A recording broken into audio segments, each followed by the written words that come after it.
kanina, pumunta kami, pumasok din kami, kasi gusto ko sanang panoodin yung sinabi ni Ben Dano, yung buang na kongreso ng senator dyan, si Erwin Tulfo. Nasabi niya, ano ang sabi niya, pupueluhan doon yan, Senator Cayetano. Gusto sana namin mapatuloy ng Senate na gawin niya yun. Pero putang ina, wala naman din na ginawa. Gawin niya! Bakla ka rin pala, Erwin Tulfo. Puro kangak-ngak para kang asong ulol. Tumatawag na walang kwenta. Yung dalawang magkapatid na mga buwang yan.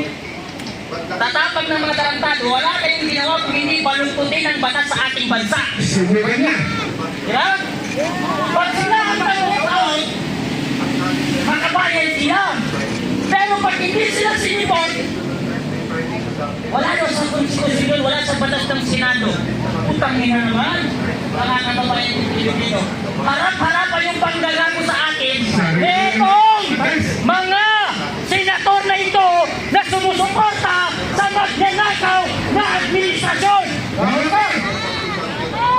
Natatandaan niyo ba nung hindi pa senator yan si Erwin Tulfo? Anong sabi niya? Gago! Bobo! Tarantado! Si Kiko Pangilinan at hindi niya alam kung paano naging abogado yan. Ayun, magkasama sila. Sabi niya, gago rin daw si Rizal Tiberos kasi magnanakaw. Maitanong lang namin sa'yo, Senator Erwin Tulfo, ikaw ba ay nasa grupo na rin ng mga gago ngayon? Iya na, kawatan! Kasi sabi mo, gago si Kiko Pangilinan, gago si Rizal Tiberos, nung hindi ka pa senador. Ngayon, senator ka na, kagrupo mo na sila! Ibig sabihin, gago ka rin! Gago ka naman ang panatang hapon! Doon lang! Narinig niyo po ang ating welfare. Nagawa niya si Bindalo. Dapat sinabi mo yan, Bindalo. Gawin mo na. Pumunta ka dito. Tawagin mo yung mga kamag-anak mo. O tawagin mo yung mga kaibigan mo. Nandito po okay. Nandito po ang mga kababayan, mga kamag-anak ni Ruben Padilla. Kung gusto mo, kung ano ang gusto mo, Senator Bindalo, pagbibigyan ka namin. Anong gusto mo? Kahit anong klaseng gusto mo, ano? Naging isipin ang mga mandirigma, ang mga lahing mandirigma sa Mindanao. At nagsisabi ka na, Bindalo.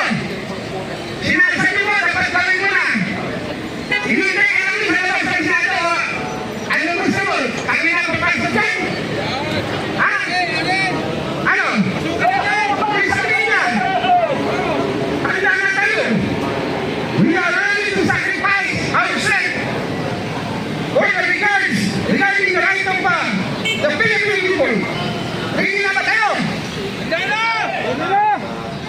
Walang urong ha! Lawak ba? Lawak ba?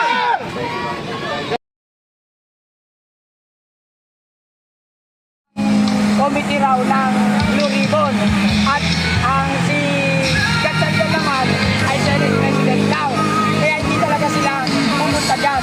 Kaya sila nagsabi na pinusto nila dahil sa Mindanao para wag silang mapahiya na hindi sila kinikilala ng 18 Marines. Yun ang katotohanan yan.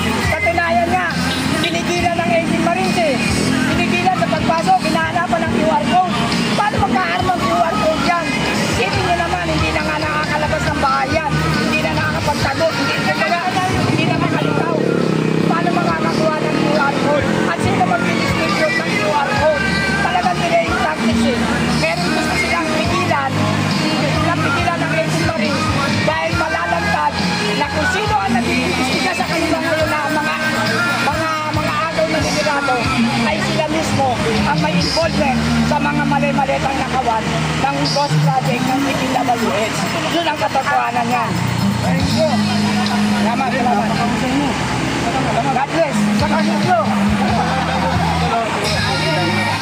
Kinakasuhan ng mga hayop na hindi ko malaman kung saan ng pag-uugali nanggagaling itong mga to.